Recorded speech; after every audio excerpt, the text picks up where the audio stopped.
Hey everybody, Chris here.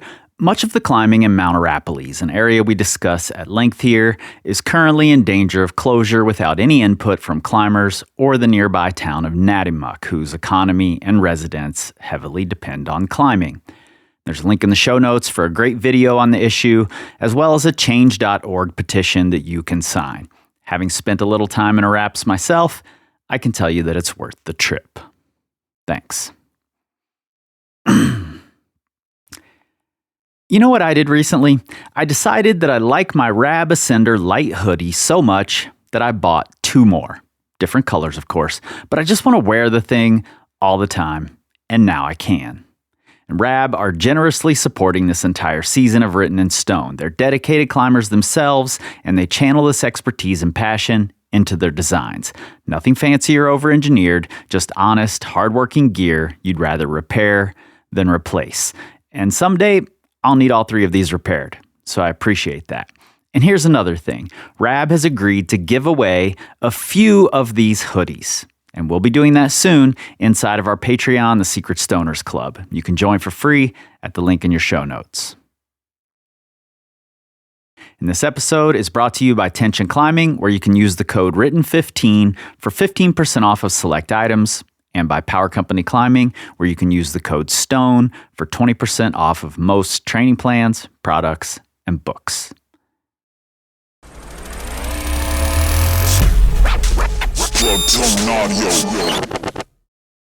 When a new Wolfgang episode came up, there was really only one guest that I knew I needed. Ben Cossey. He's not only a fan favorite on here, he's our first returning guest, but he's also the biggest Wolfgang frother on the planet. And since the episode culminates in Punks in the Gym, a route and area that's special to him, it was a no-brainer. In May of 2024, Ben made the first ascent of a long-standing project in Arapiles, same place as Punks in the Gym, known as Sean's Project, renamed to Lightweight Baby, a name we discuss in this episode. But before we jump in, I want to read to you the beta for Lightweight Baby, written by Ben, because then you'll have some idea of what you're in for here. So here it is. If you're going to get on the route, this is the beta, assuming you can translate it. Pop to the buggy slot and a match. Pounce to a melon-shaped, matchable pinch blob. From here, you get your feet high and roll out to a positive but burlily placed undercling edge and walk your feet into a spread eagle backstep position and crank in on the undercling. Reach with the intention of grabbing and imploding the hold referred to as the baby skull. It's a funny bald pinch that some people are able to guppy grip, reverse meat wrap, but I just squeeze the whiz out of it. Then you walk your feet up to the melon and slap onto the side of the fridge, which is burlyish and radical. This is where you realize not all rock is created equal, as you have a close-up and very cuddly and intimate position. Here, you actually engage Warren Harding mode, knee pad in toe, and sink a knee scum and reach to the base of the seam. This ends the first boulder. From the base of the seam, you have a tension clip and OK holds. Tic-tac up before doing a 1987 Dominique Wilkins human highlight film Tomahawk Go Again over a liplet to an edge where you clip the last bolt. Then you can rest on a spraggy right hand, draggy pock type thing, and the edge before the last boulder. Going left hand to a positive but thin, seamy edge and going to a smooth Arapilesian seam boner in the crack. A tension, smeary foot swap leads you to the last move. A hack up and left to a positive but slightly hard to hit, Crosley encrusted edge. On linkage, a good cue for success was to try and pull Bluff Minor down onto my head by snagging and trying to finger curl the cliff down, killing everybody within 40 miles. It worked. The edge didn't break, Bluff Minor didn't crumble, and I stuck the edge. Then you kind of barn door your left foot up and out to stand on an edge and reach to a big flatty and toddle the easy 3 moves to the anchors where my trusted black screwgate had been waiting ever since I put him on back in 2020. A little faded, but happy to see me. That, my friends, is how Ben Cossey's brain works, and I love it. In this episode, we discuss what makes Araps special, Wolfgang, Punks, and the Birdbath, we wiggle sneak over to Wallstreet, and finally, we come back to Araps to discuss Lightweight Baby. Let's get into it. Well, let's jump in here. You were recently passed by Alex Megos for first place, our most downloaded episode, but he's only ahead by like 40 downloads right now. Oh, okay. So And I he's famous. suspect People he's know famous, yeah. But you were ahead of him for over a year. Oh, that's pretty good.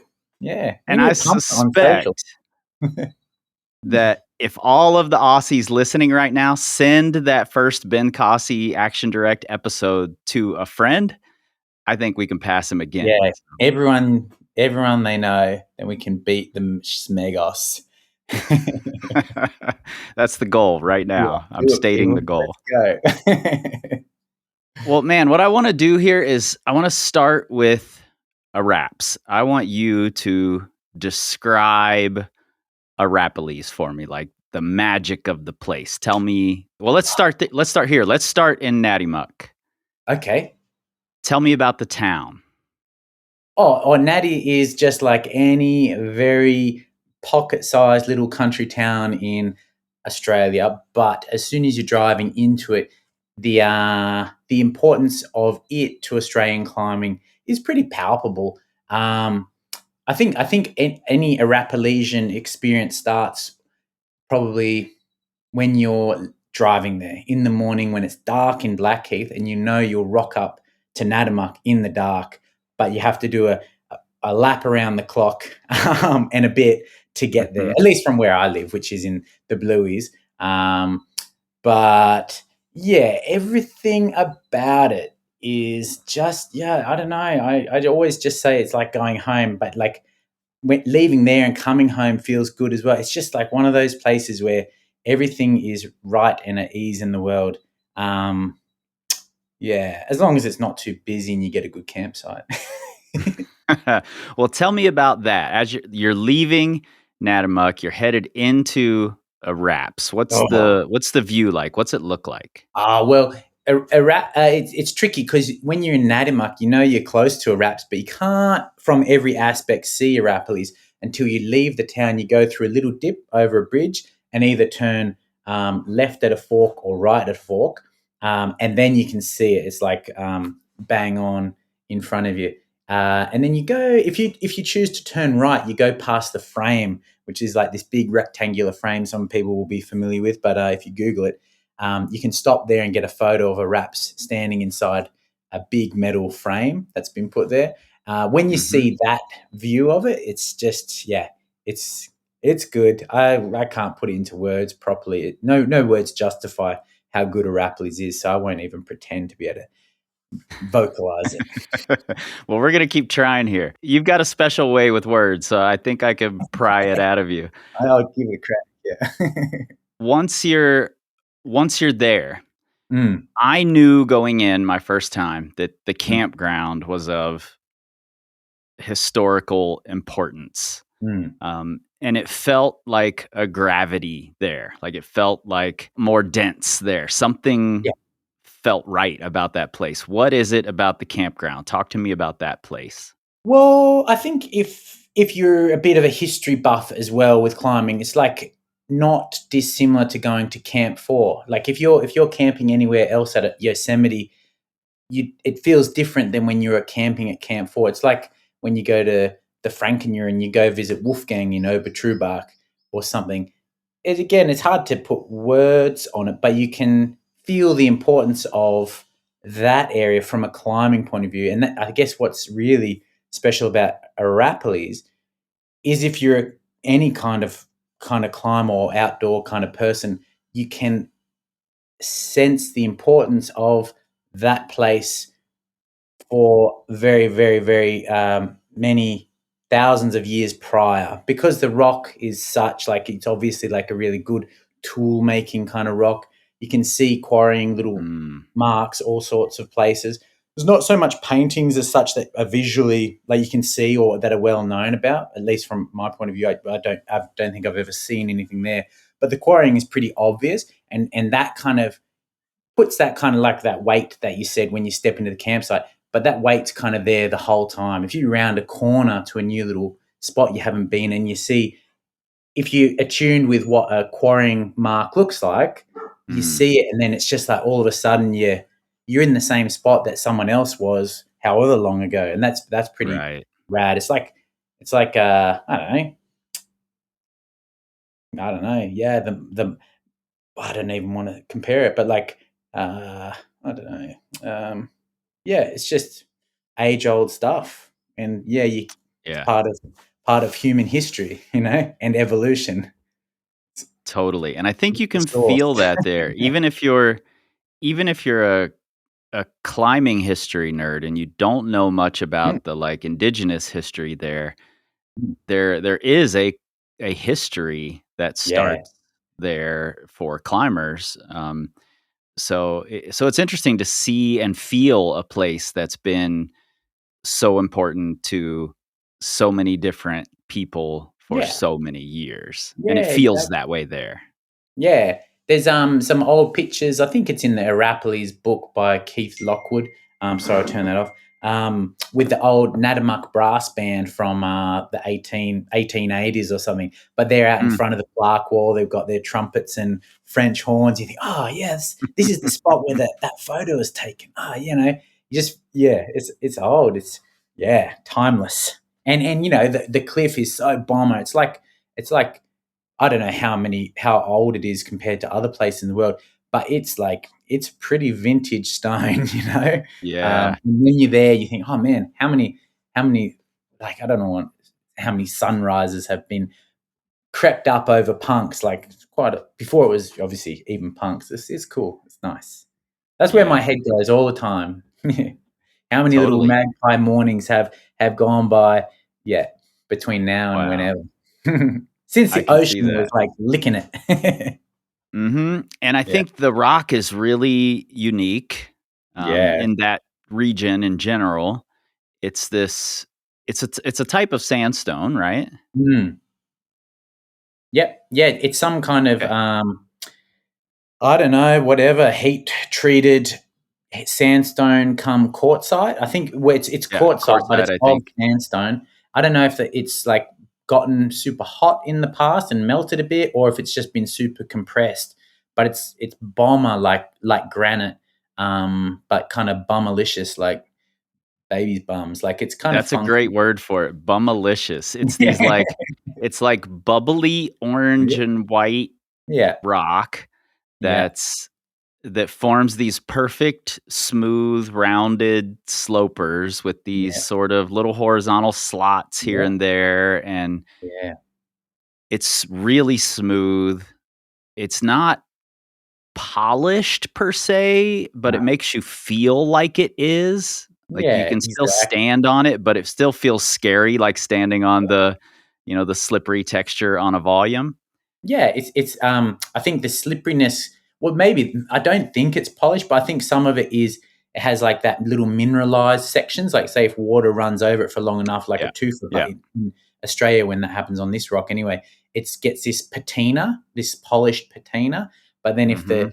rock misses that patina, it can be frictiony. And then other times there's like little in-cut boners, like in the seams, like in the bum cracks and stuff. Yep. And sometimes there's little biscuits that stick out from the cracks themselves. And because the rock is bomber, you can just yank on the buggers and, they don't seem to come off. Like features that would potentially break in other places in the Gramps and Araps are just like stonking. You're talking to an Aussie when in the course of about 60 seconds you get, bummalicious, little boners, stonking. Um, I don't even It's, know what else just happened there. I understood all of it. I yeah, don't speak this language. yeah. It's the context with which you say, that. Bang and bone is, man, and she's sweet. Well, I'm curious, did Australian free climbing, like, start with crack climbing the way that it did in the States, or was it kind of face climbing, protecting, in the faces? Yeah, like honestly, I would say it's not dissimilar from my understanding to what would have happened in Yosemite. Like follow the weakest links, like and same with aid climbing, like the or the path of least resistance, and then the people who are gravitating from aid climbing or climbing it by any means necessary, gravitating towards free climbing would have gone for those easier routes anyway. So it would have involved those weaker features, I imagine, like cracks, etc. Before they I don't imagine they would have just bombed into the run out slabs with single carrots or anything like that. Yeah. Off the bat. I'm only curious because, this season I've been, we're talking about the 80s, and I've been looking at the gunks quite a bit, and now really looking at Arapiles, and it occurs to me that the two places share a similar sort of architecture, and there's a lot of these like vertical to a roof, and these overhanging faces that are devoid of cracks, but have quite a few horizontals and other ways that you can protect it. And I don't think it's an accident that those two places were leading the way in free climbing around that same time in the 80s, when people were moving away from cracks and onto these faces that were harder to protect. Yeah, totally. Yeah, well, it would have been. I wouldn't even thought of the gunks actually, but it was around that same time. Like Henry Barber bombed out here and sent a bunch of stuff. Australia's first. I think it was Australia's first 22 and 23. Correct me if I'm wrong. And I think Country Road at Buff was the first 24, possibly. But either way, venturing out onto those lines that did look a bit more tricksome. Yeah. Still cool looking lines, cracks and seams and stuff like that. But they weren't too scared of branching out onto a bit of a face here and there, for sure, protected or not. Yeah. Let's jump into punks here. I went up at one time when I was in Araps. Yeah. And I was only there for a day, so I didn't even get to fully appreciate the thing. Yeah. As long as you give it a tummy rub, your trip to Australia has been a success.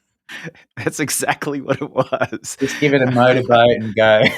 Yeah, a couple little slaps on the bum, little tummy rub. Yeah. What did it feel like the first time that you got on punks? The first time, well, you get on punks even before you get on punks, because there's a little ramp that you can kind of traverse out to the start to where the first bolt is. So you can kind of the first time I went to Araps, I climbed. I might have done my second 26 or 5 something 512 C. But yeah, so and you can touch it and caress it and love it like from the ground pretty well. So I definitely like approached the start and traversed out to the first bolt as a 25, 26 climber. But I guess the first time I went up it and I was like, oh, this is the spot where Wolfgang gets the Gaston and Stuart Wythe gets the heel. That would have been in like 2000 when I did Wisdom of Body, which is Wolfie's 30 around the front, which is the first 30 in the country, as it ended up being. Although Ethiopia was done before that, but it was downgraded to 29. But yeah, that was pretty special, because then you're getting up to like the double Gastons. Like everything on punks, it's almost I don't know many other routes, at least in Australia, that is so that everything has names, like the double Gastons or the elevated doors and the Birdbath and has these little names to it. Like there's routes like Tiger Cat that has I don't even know what it has some words to it. I can't remember the names, but nothing like so much character to it that endearing or people have taken it to such a point where everything's given this, what's the word I'm looking for? Some like a nickname name. Hey, yeah. Some people call it the elevator doors. I call it just the double Gastons, which is less cute, but yeah, like it's just always been around, like old school horrendous quality videos, like not horrendous, but the video of Dave Jones, the old school VHS, only two good things worth watching, and it has like Garth on Sexy's Word and Dave on punks sitting on the head wall going, about this time you're getting pretty pumped. So when you're there, it's just like It's pretty psychedelic, really. Well, I think it's fascinating that in a country of names with character for every single thing, every way you could hold a hold, every feature on the wall, that one seems to have more character. Yeah. And there's little things like the bird bath. That was the original chip that Martin Shield did to it to presumably make it go. Like it's in a bit of a blank section, but it's at the bottom of this very faint seam, and he just cracked the Yeah. rock presumably just to make an edge, and then that crumbled away. So Andy Pollitt put tape across that seam and filled the back with glue. And when you look at it now, you can see the warp and weft of Andy's tape.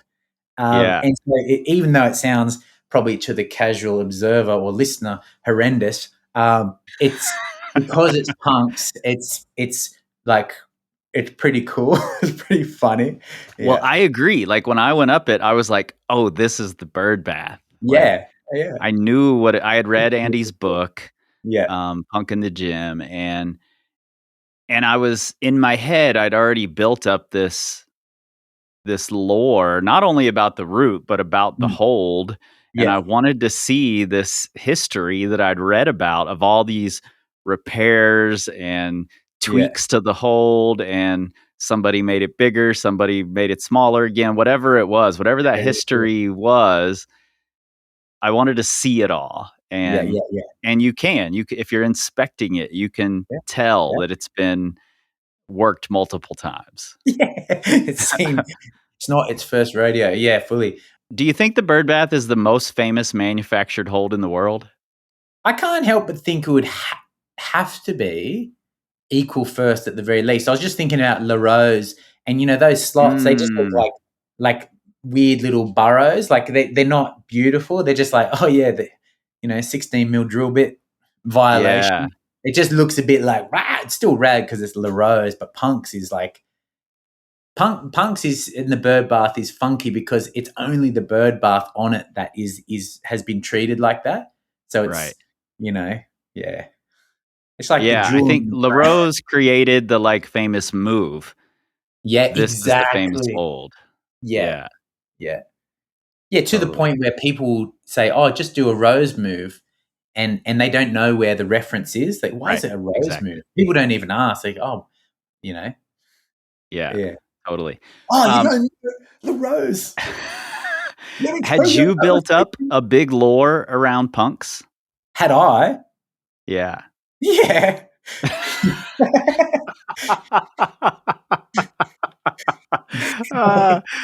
That was the most "are you fucking kidding me" answer I've ever gotten.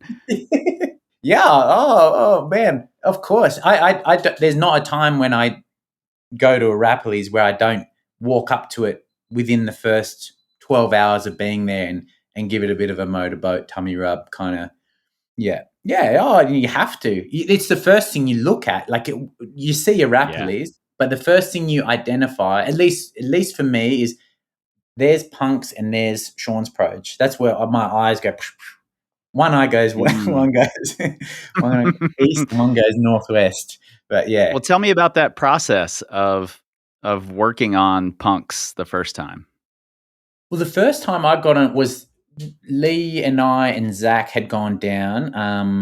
And Lee's intention was brother and Zach Vertrees. Yeah, exactly. Sorry, Lee, my brother. Yeah, and Lee had been on it before, and I was intending on getting on or scoping out Wisdom of Body because it had only had two ascents, Wolfgang and Jean Min Trintu, who did the fall off Gaia. So I was going to scope that out, and so I got on that trip and worked on it a bit. I think I fell off going for the bird bath a couple of times, but wait a minute, hold on. You're saying Punks only had two ascents? No, Wisdom of Body.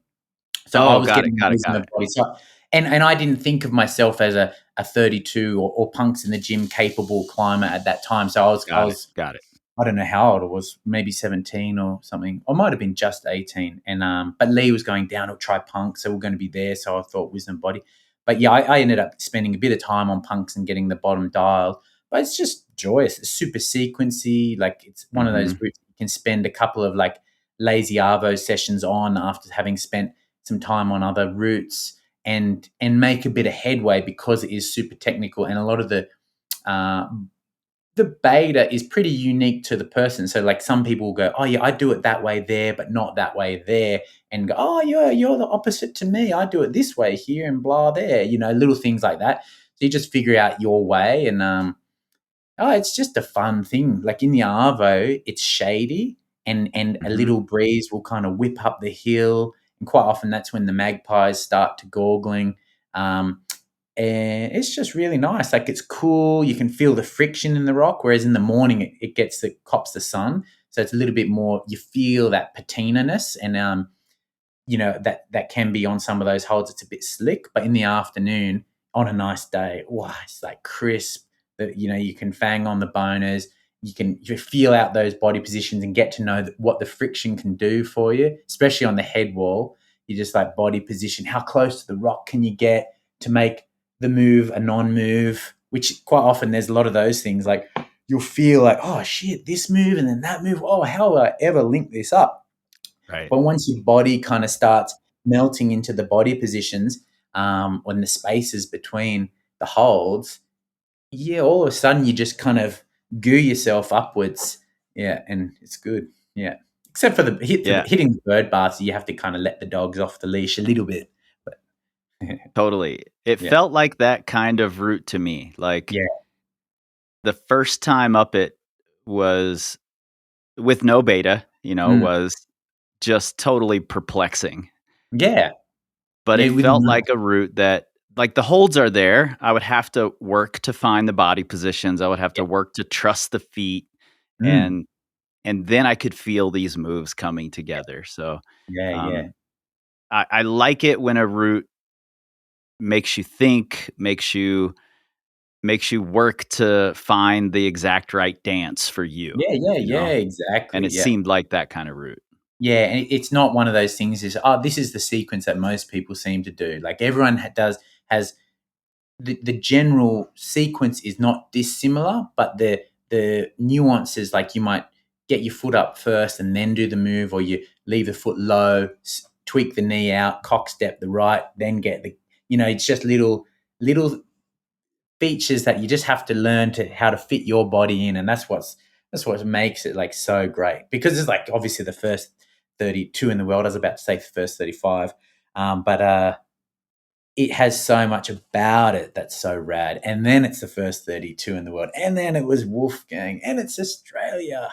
It's so and I love. Oh, sorry. I was there trying it at sunset. Like the sun went down as I was coming down the route. Yeah. And then like I'm on the ground taking sunset photos with the silhouette of the roof right next to Punk's there, and my wife's just like, "What are you doing?" I'm like, "I have to take photos of this. I can't walk away from this spot without proof that I was standing here." Yeah, exactly. How long did it take for you to do Punk's? Oh, I don't know, a couple of days, probably, maybe 5 days from memory. Yeah, I don't normally count them days so much, or shots, but yeah, a couple of days, because I didn't do it that trip, so I would have spent a few working sessions and maybe a couple of sessions on the trip that I did it the following year. We'll say 5 or 6 days probably at the time. It's interesting to me that you still like return to it, even if just to say hello to an old friend, not necessarily to climb on it, but so many people just walk away from the things they've climbed and never return. And I'm sure there are routes like that for you, but this one just seems to have some meaning. Oh yeah, but there's a lot of things.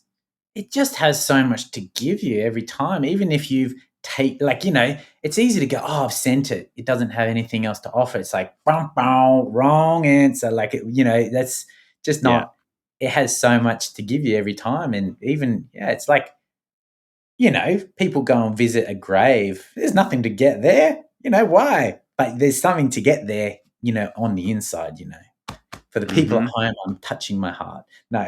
Yeah, that's what it feels like. There's, it's and that's why it's hard to put into words. It's kind of like, oh, man, it's good. Yeah. So I do keep returning. I got on it back. I got on it last year, but that would have been the first time I've gotten back on it, probably in the last 10 years, 5 years, maybe 10 years, probably. So I don't get on it that much, but I Yeah. definitely walk to the bottom. I spend a lot of time underneath it. A couple of times a trip, I'll walk up there and just hang out. There's a nice casuarina. I think it's a casuarina, like a native pine there, and it's the same one that Mm-hmm. was there when Wolfgang did it, so you can see it below him. And the two grain silos out are the same ones that were there that watched Wolfgang do punks. Yeah. Do it, climb it the first time. So it's the same scene. So you're kind of stepping into that old landscape. That's what it feels like. Yeah. Mm-hmm. Yeah. Totally. When you mentioned the tree, I very distinctly remember that tree. Like I'm not as tied to the the history of Wolfgang as you are, but I very distinctly remember like walking up around that tree to try to get a better look at the ramp you have to go out on, Yeah, and yeah, yeah, exactly. so And it's just the same. It's the same thing with any route. It's like, yeah, I don't know what's a route at anywhere, any crag. Yeah, the first ascensionists went up that same path, but I probably just build things up in my head far more than the normal person. But I like doing it, dagnabbit, so I'm going to keep doing it. well, there's a lot to be said for it, I think. Yeah, yeah, Um, you've traveled for big projects, yeah. so talk to me a little about the challenge of coming halfway across the world. He flew for 20 hours to get Mm, to Australia. I believe it was his first trip there, if yeah, yeah, I'm yeah, correct. yeah, yeah, And he didn't know about punks as this project until he just happened to see it. yeah, Um, and yeah, I think Martin Scheel had to leave for work or something. yeah. So it was just sitting there, and it just captured his imagination. Talk to me about that, traveling halfway around the world to send not only your hardest thing, but the hardest thing in the world at the time. Well, yeah, it's shit. I don't know. It's a far off land. What would have Australia been on the world climbing map? Then it would have been nothing too much. He would have heard about climbing in Australia from probably Kim Carrigan, who was Yep. fairly well traveled. I met at that time. He was cruising around to America and to the Frankeneuer. I think maybe Kim had been to the Frankeneuer before I'm pretty Wolf sure. had been to Punks. Yeah, yeah, he would have. Yeah, he would have. Yeah, I guess he would have just been like, "Oh yeah, I'll come to Australia." That sounds good. From recommendations from Kim and those guys, and maybe seen some pictures. I don't know. They probably emailed to each other, or Yeah. I don't know what the '80s equivalent of Instagram was, but they probably saw some pics and were like, "Oh yeah, sweet, let's do it." Probably promise of a cheap holiday in the outback was too good to pass up. Yeah, like Mhm. I'm always kind of I always think, what would have been the thing that made him and Hines come out for the trip? I don't know. Rattly planes, like probably 35-hour trips door to door. I don't know, probably yeah. Well, Heinz was already there, Oh, okay. and Wolfgang flew out solo and met him there. And Oh, I okay. only know that because the book I just got that I sent you a Yeah, photo of, yeah, yeah. they were making that photo book when they went to Australia. So I think that Oh, was actually the reason he went there, was for the yeah. photos. Worked Um, out well for him, didn't it? yeah, Yeah. I'm not sure he was even planning on climbing really hard, but when he got there, he says in this book that the scene was so like laid back and just Mm, felt good and felt like home that he yeah. found himself climbing better. He did his Yeah. hardest on site, I believe, on that trip. What one? And Yesterday direct or yesterday? I can't remember the name of it. 13A, Yeah, might 7C have been. plus, Yeah, whatever that something. is. Yeah, yeah. I think he on-sited yesterday direct or something like that. But either way, yeah, And so he was just climbing really well, and then came yeah, across this project that he couldn't leave alone. Yeah. Oh, that's good. I think there's a bit of a reference in the Wolfgang biography about that. Now that story sounds familiar, but yeah, obviously you've got intel with the German book. I don't have it, so yeah, and I've never read it or looked at it. So Yeah, there's some interesting photos in it I'll have to send your way, definitely, yeah. So especially since you're a collector of all beta for everything from the photos in 80s and 90s magazines. yeah, fully, yeah. Well, yeah.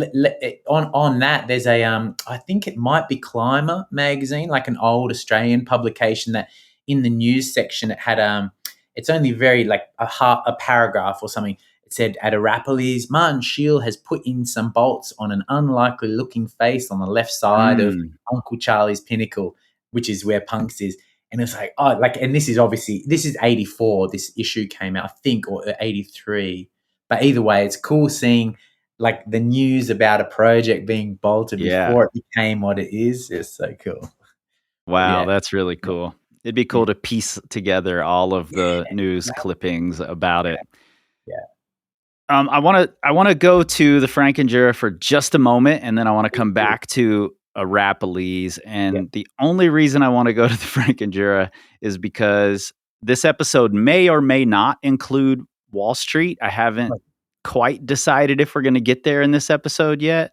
yeah. Um, but when I was asking you about Wallstreet, um, we were talking about the sequence, and you said, I'm just gonna give you some quotes from yourself here. Yeah, You yeah. said, "Nowadays it's a wiggle sneak sequence." Yeah. And I basically was like, "What the fuck is a wiggle sneak?" And your reply is so classic Ben Cossey. It's, "Well, in this context, as it relates to Wallstreet, it's the exact opposite of the missionary birdbeak sequence that Wogu did." So I learned nothing and I learned everything all at the same time. So Yeah. talk to me about your experience of Wallstreet, or your experience with understanding the sequence. I'm just curious. Oh yeah, cool. Well, obviously there's like some hyper there's Thomas Barlenberger has a couple of photos, but two two of them are really iconic. Where Wolfie has a white singlet with a red strip on it, and he's got the Mhm. yellow and green boreal aces with the green rubber on the heel, and some sort of white spotted tights. But he's going off the three finger pocket right hand to what looks and kind of is a pretty shallow bird beak. And in Australia, we call it a bird beak because it's like the index finger and the middle finger is right on top of the fingernail. So it's almost like a two fingers in a mono, but it just doesn't have the mono doesn't have a roof, so you can get that Yep. middle finger on it. There's that photo, and there's another photo where he's got the next left two finger pocket, which is a little golf ball indentation in the wall, and he's got that front too. So this is a classic um, full frontal. So that's why I say missionary, because it's front on. Mm. Simple with one leg popped out to the side. Sequence. So he's got the double front twos, and it's just like, oh, because I remember thinking, oh, front two finger pockets, Brad, because everyone, like, typically it's like Yeah, middle, middle the two. two finger pocket, you try and stick the middle two in, but it's just like rad anyway. Front two, full externally rotated at the hip. They're the real iconic photos for me of Wallstreet. But then nowadays, if you watch anyone do it, they cross to that off. They off the three finger pocket, they go to an edge, cross to that bird beak. I Mm. think a lot of people get their middle two and stack it, and then get a really high heel where Wolfgang puts his left toe, and then they'll sneak up to a little boner edge and then go to that golf ball indentation, or you can go out to a little Oh, undercling out on the face, that's get the your wiggle feet up. sneak. Yeah, and it's just kind of you're kind of sneaking around your bones, whereas Wolfgang was just like brutality, Oh man, I love this so much. You're Yeah. sneaking around your bones. I love Yeah, it. if you watch some of the people do it on YouTube, you can see what I mean. They'll cross and their shoulders come together. They look like a little T-Rex until they get their feet up, and then they go up. But yeah, But yeah, apparently Wolfgang's sequence hasn't been repeated. I might be wrong on that. There was word that Ikapu had tried it that way back in the day. But yeah, I would love to be corrected wrong, or I'd love to hear about someone purposely going to repeat Wolfgang's sequence on purpose because it's still there. Mm, And oh man, when I got on that, it was 28 degrees, so it was horrendous. And yeah. I chose wrongly to put on a brand new pair of Mura Velcros just to break them in. So I got Yeah. I got totally arse slammed on it. So in my head, it's just like, fuck, that's impossible. But it's pretty impressive. Like, it's a beautiful bulge above Ira Technocrati, top of that Croton Torum, and yeah, it's cool. And bottomless. Like, there's another photo where Wolfgang's wearing short shorts and a red singlet and blue, navy blue Boreal Ninjas. It's taken from the left, looking at him with the bird beak, with his sequence, and one foot's just hanging in the breeze. You can probably see it on YouTube. I'm not YouTube, Hmm. Google image search. And it just Yep. looks like shit. Now he has, like, it's probably like a 1.4.5 crank off the bird beak by way of a thin intermediate. But shit, it's a long way. Like, it's savage. Yeah. Yeah. And am I correct in thinking that Wallstreet is actually what he developed the campus board for initially? Yeah, I could imagine, because I think in the Jerry Moffat book, it was 1988 when Jerry visited them, and in I think it's the chapter Power and the Glory. I might be wrong. In his biography, he goes and trains with Kurt and Wolfgang in the winter and gets lots of gains before his French trip. Um, so if it was 1988 when he did that, logic, well, you would be forgiven for thinking that it was probably earlier that they built the camp sport before his trip. So yeah, and Wolfie did that on August 27th, 1987. I think the 8C version before he plugged up the hole with cement Right. on Wall Street anyway. So Yeah. I would like to think so. Like, historically, I think a lot of people go, oh no, Action Direct, campusing on monos. Wolfgang invented the camp sport for Action Direct, but I Right. think there would have been a few years prior, Yeah. I presumably think I he wouldn't. remember reading in his biography, and I think it's just one quick little sentence Yeah, that says yeah, something about developing a plyometric way to train his yeah. fingers when he found the sequence on Wall Street. Yeah, it would have been it. And I think now that you mention that, in the Wolfgang book, there's, in the Wall Street chapter, there's a photo of, I don't know, like Jerry Moffat, Jesse Guthrie, Kurt Albert, and Wolfgang from the underside all hanging. And it's the You're chapter right. where they're strapping weights to them. And Yep. according to Tillman Hep, the the experiment was over when the weights, they had no more weights to They'd add run to out of Wolfgang, weights. Right. which in a commercial gym, that's a That's a bit of lot of folklore weights. worth perpetuating. Yeah. Well, I had to understand the language there. I didn't have enough context just Oh through yeah. Instagram messages to Yeah. understand the wiggle sneak and the missionary bird beak. So I'm glad that I do now. Yeah. Well, I'm glad to. Yeah. And if you see those pictures, you'll know what I mean.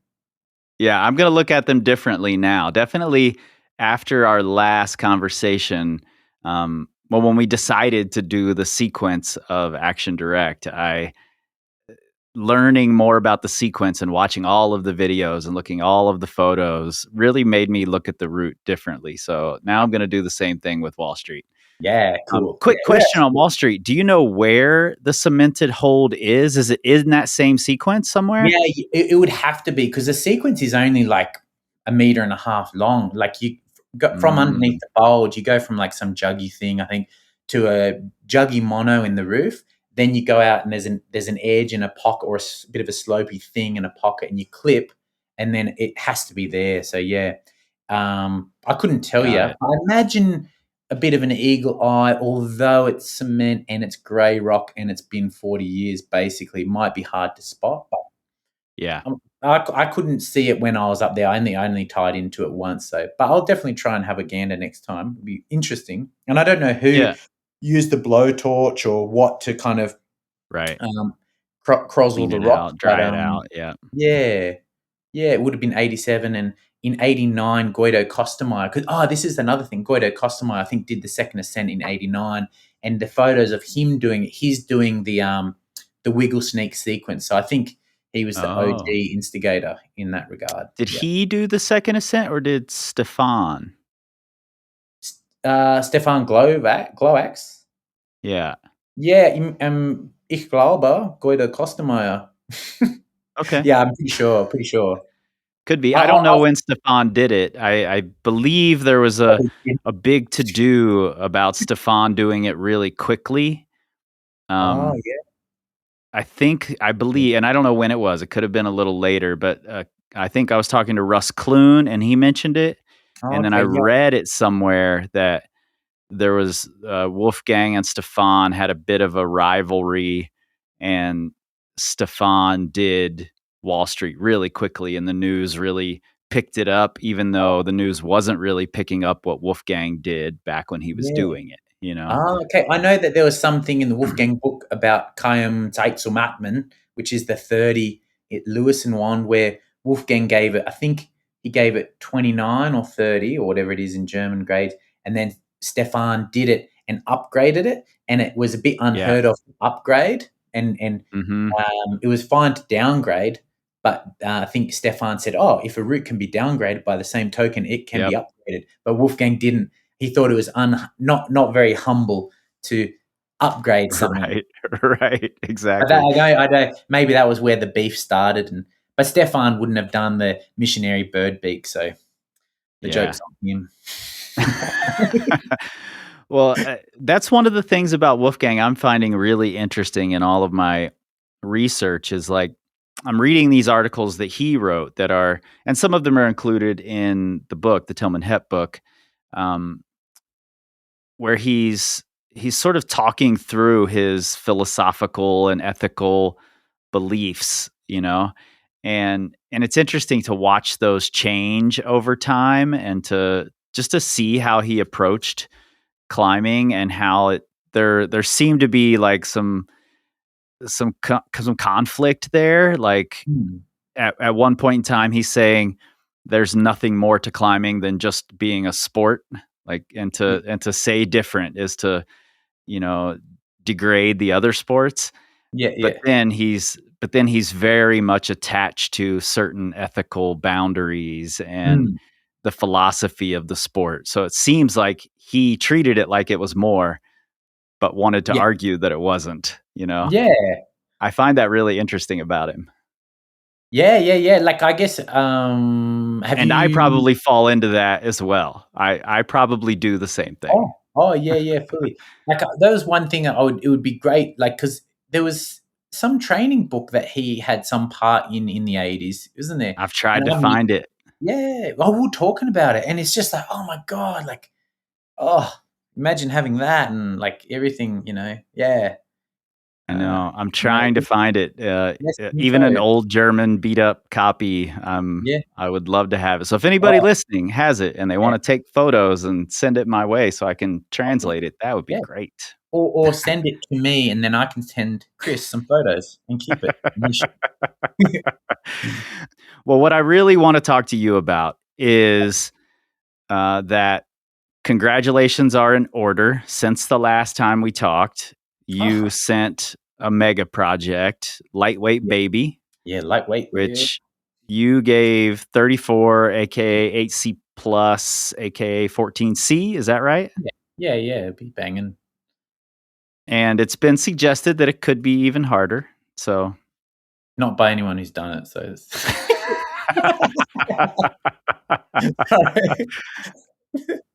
well, talk to me about that route. Tell me about its history first. Well, yeah. So, Lightweight Baby was always called Sean's project. That's why when I talked about it before, I called it Sean's project. It'll be always Sean's project in my heart. I actually feel a little bit arrogant and lacking in humility, calling it Lightweight Baby. It's almost like, I named it Lightweight Baby. It sounds still Sean's project. I'll give it a slash. I'll let other people call it Lightweight Baby. I'll just keep slash name. Slash name, yeah. No, well, as far as everyone knows, like it's next to an old aid line from the late 70s called Inquisition. Mm.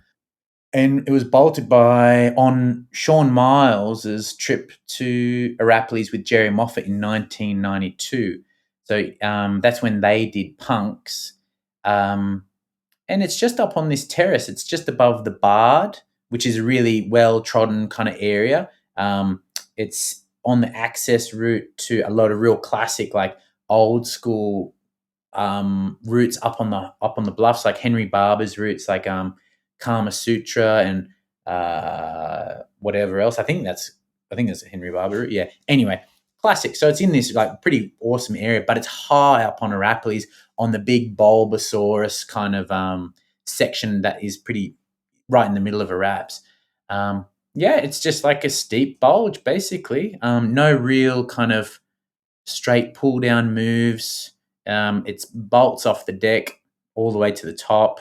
It's classic kind of. It's a little bit Frankenmuir-esque in that you keep 2 or 3 bolts clipped because you're just not going to stop and clip. Like it would interrupt the mojo and the flow of the climbing Right. until you get past the main crux. Yeah, it's just a beautiful piece of rock, and it encapsulates everything that makes punks.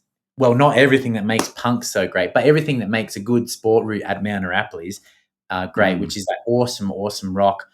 Really bulbalicious stuff, like features, chunky and compressionistic and slaptastical. Yeah, it's cool. Yeah. Nothing sideways. And several people had tried it, right? Like it didn't just sit there dormant. Yeah, so this is hearkening back somewhat into my brain, but Lee, before I had a whisper of climbing in my life. Lee climbed, and he came back from Mount Arapiles. Maybe I climbed in the gym a bit, but he had been down, and Garth and Nick Sutter, who are kind of, a tier down from Wolfgang, but only one. Nick Sutter's from New Zealand. He did the first New Zealand ascent of punks. Before any Australian had done punks. And then Garth Miller is obviously Garth Miller, but they had been on this project, the Shaun Miles project. And Lee was like, Shaun Miles is in the real thing. And he's, in the bouldering video in font with Ben Moon and Jerry, he's got the blonde hair and the mouthful of chips that he's choking on and stuff. And it's like, Shaun Miles' project. Wow. And they were trying to figure out the beta. And then the next we knew of it, Fred Nicole had been on it as well. Fred actually broke a hold on it, and we walked up there with him back in 2000 when he was here. So it was the weight.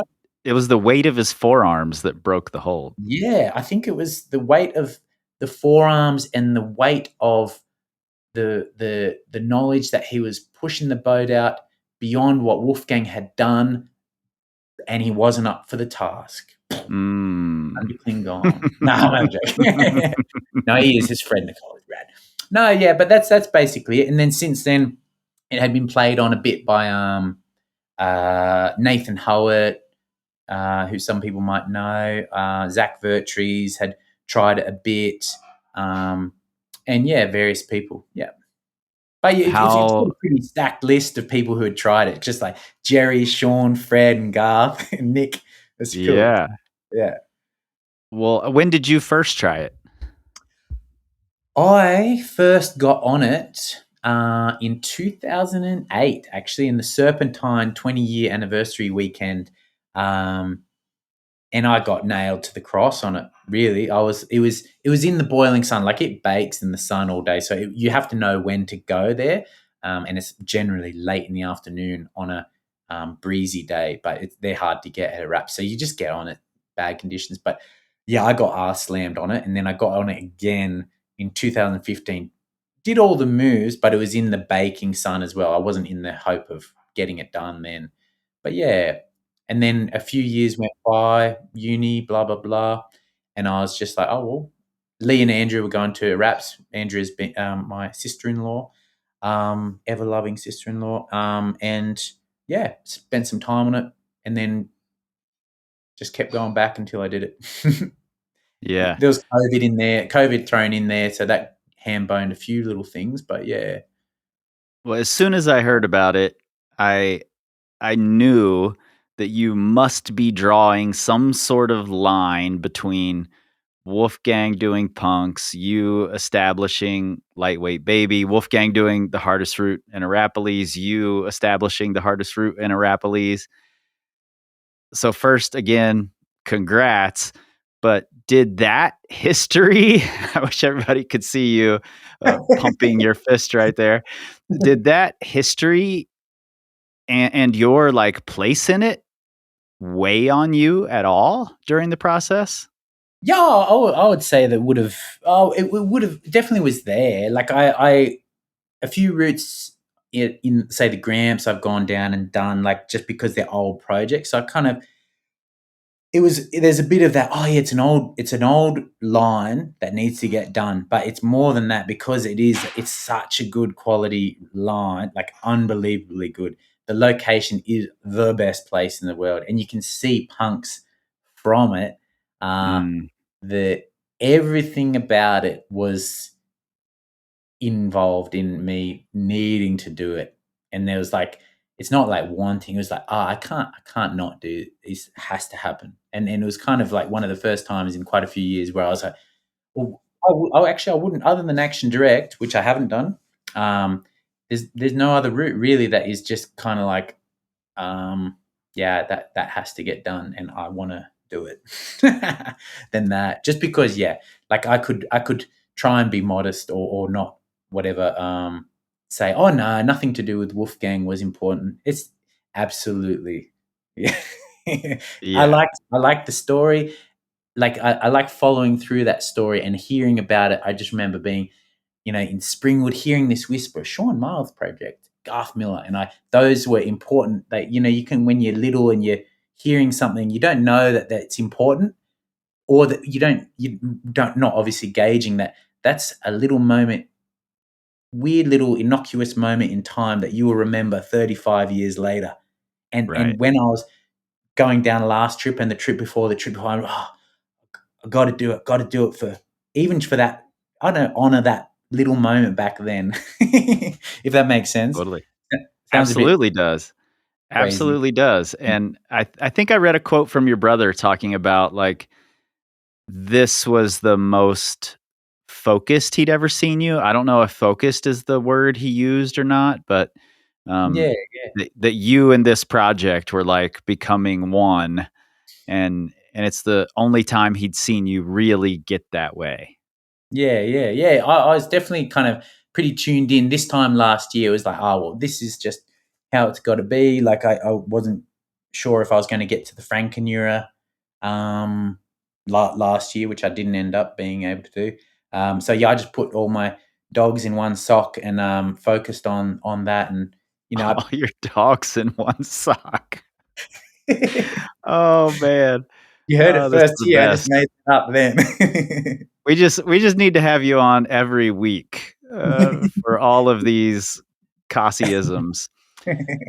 But yeah, no, like I just kind of built a wall because just my training flow had been a little bit lackadaisical, but I just finished this board and I just made a Sean Miles simulator and just kind of had down on paper all the things that I need to do physically to be able to get it done. And then there's quite a few little marks that you have to, or boxes to tick, conditions wise, time wise, like how much time you have down there. If the conditions are bad, how much time do you have to kind of have a rest day? If your skin gets bad, Mm, um, is there enough time? Like little things like that. So the stars had to align, but I had to kind of orchestrate the stars somewhat to so yeah. that Well, and when I read that quote from your brother, it immediately took me to reading about Wolfgang during his Action Direct campaign oh and yeah, how he just became maniacal about the route. And some people described him as just being an asshole during that time, like it was all really, about him and that route. But yeah. I'm sure he wasn't nearly as funny as you are.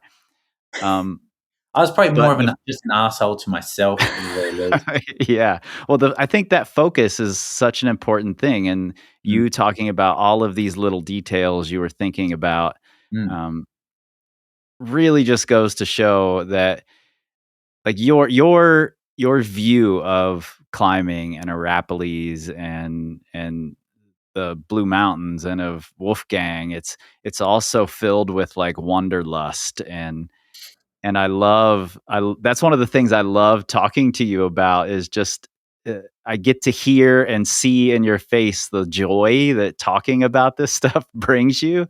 Yeah, it's fun. Then to be able to zero in on these little tiny details and really get to work, I think that's just adds to the beauty of it.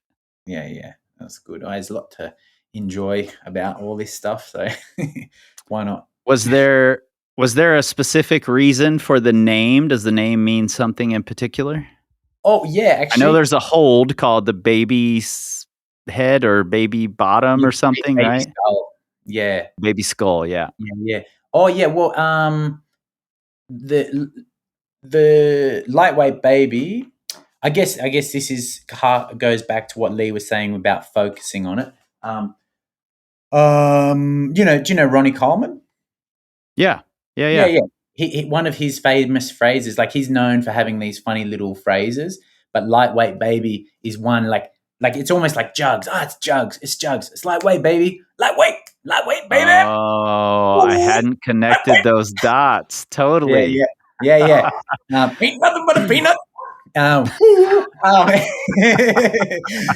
But that's it, yeah. And so that's the phrase. So that's why I called it that. But like leading up to that, I was really quite inspired by Ronnie. And there's some really good training videos where he and Dorian Yates, like Ronnie won Mr. Olympia years and years ago. Yeah. 8 times, and then Dorian won it 6 times, and he was the guy who won it heaps prior to Ronnie.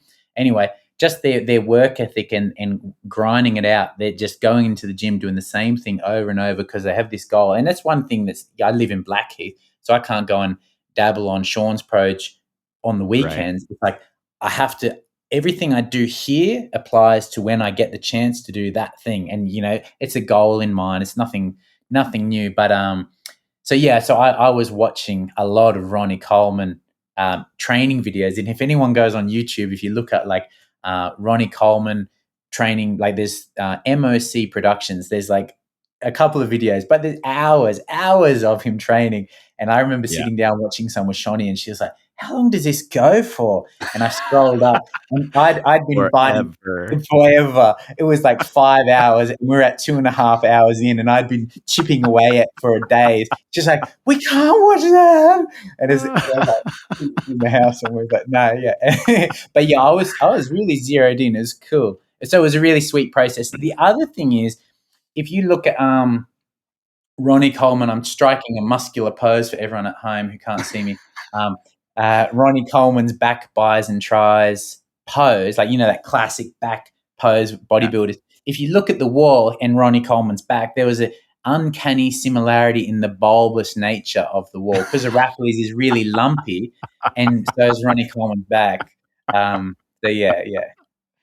Wow, So, I'm so glad I asked that question. Yeah, that's good. And not that because someone said, "Oh, Ronnie Coleman. Oh, are you trying to say that it's easy? It's not hard?" I said, "Nah, not at all. It's just cool." Yeah, it's an iconic phrase, and it's a pretty iconic climbing area anyway, and it's a cool route that was done there, so it's cool. Well, I absolutely love that. Well, man, I'm so glad we got to talk again. And like when I saw that you did Lightweight Baby, I knew that you had to be on again this season. You're the only repeat guest at this point. Oh, yeah. Cool. And it just fits so well with Wolfgang going there and doing that thing to have you back on after doing Lightweight Baby. So congrats to you, and thanks for doing this again. Yeah, no, I'm psyched anytime. 1, 2. Written in Stone is produced by me, Chris Hampton, with help from Riley Rush for Plugtone Audio, a group of the best, most impactful podcasts in the outdoor industry. If you've been and loved it at Araps, or if you want to go climb there someday and stick clip your way up punks the way that I essentially did, then please go sign the petition in the show notes. And remember, this show is 100% rooted in the facts, but like Todd Skinner always said, never let the truth get in the way of a good story. And if you love what you're hearing, give us those 5 stars and a glowing review, join the Secret Stoners Club, and tell everyone you know at the Crag, on the interwebs, and yes, I also want you to tell those punks in the gym, and together we can tell the stories of climbing's most important ascents, 1 decade at a time.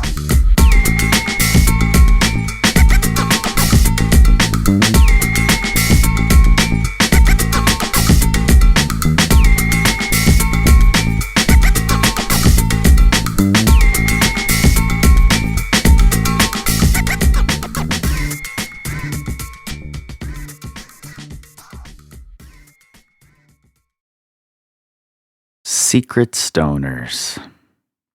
Can you hear in my voice how tired I am?